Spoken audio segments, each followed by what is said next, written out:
نحمده ونصلي على رسوله الكريم اما بعد بسم الله الرحمن الرحيم قال النبي صلى الله عليه وسلم وإذا مرض فعده صدق النبی صلی اللہ علیہ وسلم۔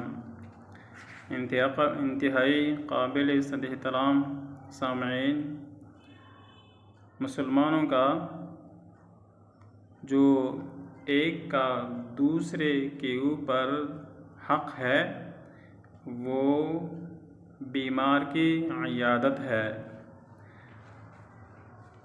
تو ایک مسلمان کا دوسرے مسلمان کے اوپر جو حق ہے بیمار پرسی ہے کہ جب بھی کوئی مسلمان بیمار ہو جائے تو دوسرے مسلمان پر حق ہے کہ اس کی عیادت کرے، اس کی بیمار پرسی کرے۔ اس ایک دوسری حدیث کے اندر نبی کریم صلی اللہ علیہ وسلم نے مسلمان کے حقوق میں سے 5 حقوق کا تذکرہ کیا ہے، اور ایک حق عیادت المریض وہ بیمار پرسی ہے۔ اس طرح نبی کریم صلی اللہ علیہ وسلم کا یہ بھی ارشاد مبارکہ ہے کہ عود المریض واطعم الجائع، بیمار کی عیادت کرو اور بھوکے کو کھانا کھلاؤ۔ تو بیمار پرسی، مریض کی عیادت، یہ اسلام کے ان پاکیزہ حقوق میں سے ہے جو ایک مسلمان کا دوسرے مسلمان پر لازم ہے۔ اس میں مریض کو بہت حوصلہ ملتا ہے، ان کو تسلی ملتی ہے، وہ خوش ہو جاتا ہے کہ میرا مسلمان بھائی میرے بیمار پرسی کے لیے تشریف لایا ہے۔ تو ہماری شریعت کے اندر، دین کے اندر اس کی فضیلت بھی ہے اور اس کی تاکید بھی دیگر احادیث کے اندر موجود ہے۔ جیسے کہ نبی کریم صلی اللہ علیہ وسلم کا ارشاد مبارکہ ہے کہ اللہ تبارک تعالیٰ قیامت کے دن کہے گا، اے آدم کے بیٹے، میں بیمار ہوا تھا، تو نے میری عیادت نہیں کی۔ تو بندہ کہے گا، اے میرے رب، میں تیری عیادت کیسے کرتا جبکہ تو خود رب العالمین ہے۔ تو اللہ تبارک تعالیٰ ارشاد فرمائیں گے، کیا تجھے علم نہیں کہ میرا فلاں بندہ بیمار پڑا تھا تو نے اس کی عیادت نہیں کی؟ کیا تجھے خبر نہیں تھی اگر تو اس کی عیادت کرتا تو اس کے پاس مجھے پاتا؟ یعنی اگر آپ اس بیمار کے پاس چلے جاتے تو میرے رضامندی اس کے پاس پاتے، میری خوشی اس کے پاس پا لیتے۔ مطلب یہ ہے کہ آپ کے اس عمل کی وجہ سے میں خوش ہو جاتا، آپ کے اس بیمار پرسی پر میں راضی ہو جاتا، لیکن آپ چونکہ نہیں گئے لہٰذا آپ میرے رضامندی سے محروم ہو گئے، آپ میری خوشی حاصل کرنے سے محروم ہو گئے۔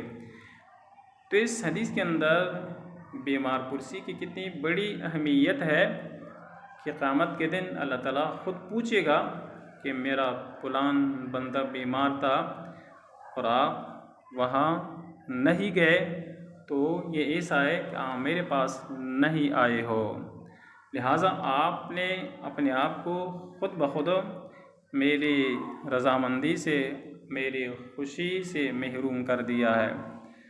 اسی طرح ایک اور حدیث میں نبی کریم صلی اللہ علیہ وسلم نے ارشاد فرمایا ہے کہ جب بھی کوئی مسلمان دوسرے مسلمان کی عیادت کے لیے صبح کے وقت جاتا ہے تو شام تک 70,000 فرشتے اس کے لیے مغفرت کے دعائیں کرتے ہیں، اور جب کوئی مسلمان دوسرے مسلمان کی عیادت کے لیے شام کے وقت جاتا ہے تو اس کے لیے بھی 70,000 فرشتے صبح تک مغفرت کی دعائیں کرتے ہیں۔ تو آپ اندازہ کریں کہ بیمار پرسی کی کتنی بڑی فضیلت ہے۔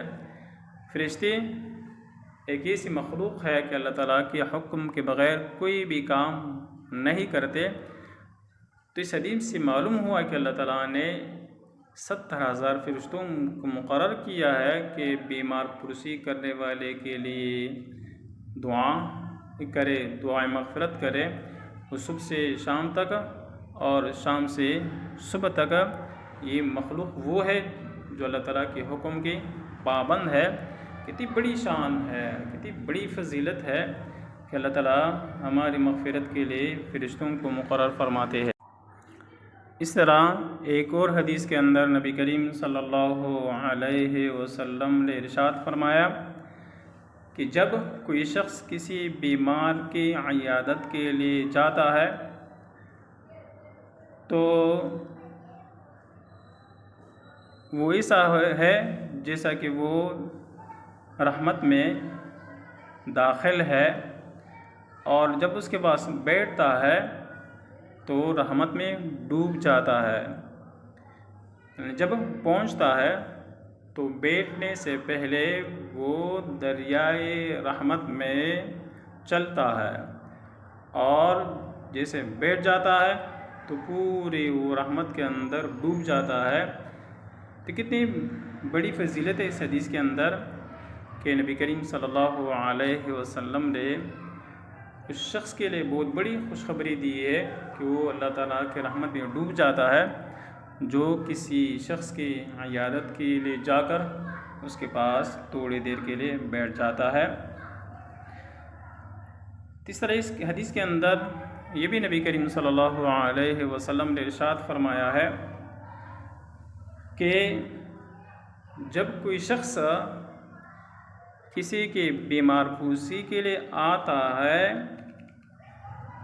تو ایک آواز دینے والا فرشتہ آسمان سے آواز دیتا ہے، طبت وطاب ممشاک وتبوأت من الجنت منزلا، کہ تیرے لیے خوشی ہے اور تیرا چلنا مبارک ہو، اور آپ نے جنت کے اندر آپ نے لیے ایک گھر بنایا ہے۔ تو 3 انعامات کا تذکرہ ہے اس حدیث کے اندر کہ فرشتے اس بیمار پرسی کرنے والے شخص کے بارے میں یہ کہتے ہیں کہ طبتا تمہارے لیے خوشی، یا طبتا آپ کو مبارک ہو، وطبتا وطاب مشاکا اور تیرا یہ چلنا مبارک۔ اور جو تیسرا نام ہے وہ یہ ہے کہ آپ نے اپنے لیے جنت کے اندر ایک گھر تیار کیا ہے۔ تو یہ بیمار پرسی کا ثواب ہے اور بیمار پرسی کی فضیلت ہے۔ اگر ہم اس حق کو ادا کریں جو حدیث کے اندر ہے، جو کہ مسلمان کا ایک دوسرے مسلمان پر ہے بیمار پرسی، تو انشاءاللہ ہم فرشتوں کی دعاؤں کی مستحق بن جائیں گے۔ 50,000 فرشتے ہمارے لیے، 70,000 فرشتے ہمارے لیے دعا کرتے رہیں گے۔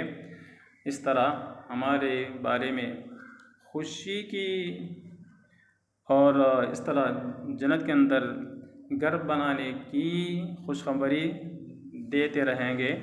لیکن ساتھ ایک اور بات بہت ضروری ہے کہ ہم عیادت کے بیمار پرسی کی جو وہ ہے آداب ہے وہ بھی یاد رکھیں، اس کا خیال رکھیں۔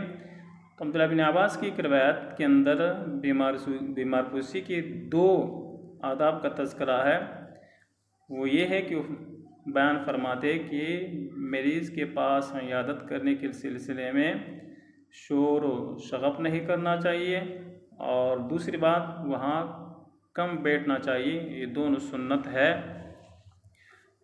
تو بیمار چونکہ ایک مرحلے سے گزر رہا ہے، مشکل میں ہوتا ہے، تو زیادہ دیر بیٹھنا ان کے لیے قابل برداشت نہیں ہوتا ہے، لہٰذا وہاں کم بیٹھنا چاہیے، اور ساتھ یہ بھی کہ وہاں شور شرابہ بالکل نہیں کرنا چاہیے کہ شور شرابہ بیمار کے لیے تکلیف دہ ہوتا ہے۔